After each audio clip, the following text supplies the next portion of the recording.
చిరంజీవిపై పోసాని కృష్ణమురళి సంచలన వ్యాఖ్యలు చేశారు. కాపులకు వెన్నుపోటు పొడిచిన చిరంజీవి ఇప్పుడు జనసేనకు ఎలా మద్దతు తెలుపుతారని ప్రశ్నించారు.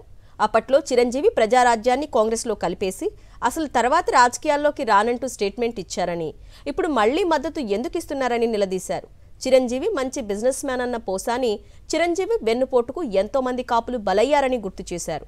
చిరంజీవికి ప్రజలంటే లెక్కలేదని మండిపడ్డారు. ప్రజలంటే ఆయనకి లెక్కలేదు కదా, ప్రజలంటే ఆయనకి చాలా చీప్ ఒపీనియన్ కదా, వాళ్ళేం బిగుతారులే మన్ని అని కదా. ఎందుకంటే ఆయన వెరీ గుడ్ బిజినెస్ మ్యాన్. సినిమాల్లో once upon a time #1 hero, ఇప్పటికీ టాప్ హీరో. ఇతను మనకి సేవ చేద్దామని చెప్పేసి ప్రజారాజ్యం పార్టీ పెట్టాడు. మీకు చెప్పక్కర్లా. ఇక్కడంతే ప్రజలు మనకి ముఖ్యమంత్రి అయితే ఆ సీట్లో కూర్చుందాం, ఎంజాయ్ చేద్దాం, ఓట్లు అయిపోతే వెళ్ళిపోదాం. మనకెందుకు 5 ఏళ్ళు ఖాళీగా ఉంటాం, 5 ఏళ్ళు బోరు పద్దాక. ప్రతిపక్షాలు ఉంటే అధికార పక్షాలు ఉంటే లెక్క వేరు కదా అని ఏం చేశాడు, 18 మంది ఎమ్మెల్యేలు నమ్మేసుకున్నాడు. మీ దాన్ని మేము పొమ్మన్నారు.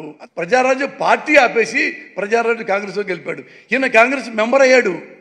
దానికి బహుమతిగా తులసిగా ఇచ్చారు, రాజ్యసభ ఇచ్చారు, సహాయ మంత్రి ఇచ్చాడు, అవన్నీ చేశాడు. మరి ఎక్కడన్నా ఉన్నాడా? వద్దే, నాకు రాజకీయం వద్దయా, సినిమాలు చేసుకుంటున్నాడు. గుడ్, వెరీ గుడ్, తప్పలేదు. తను తప్పితే తెలుసుకున్నాడు. సినిమాల్లో బ్రహ్మాండం చేసుకోవచ్చు.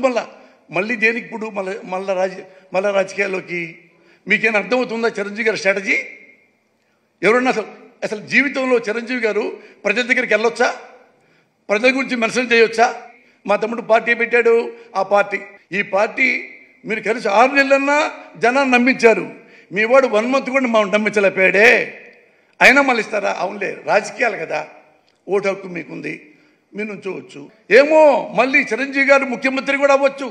నమ్మకం లేదా మీకు? గుర్రం ఎగరావచ్చు. What can we do?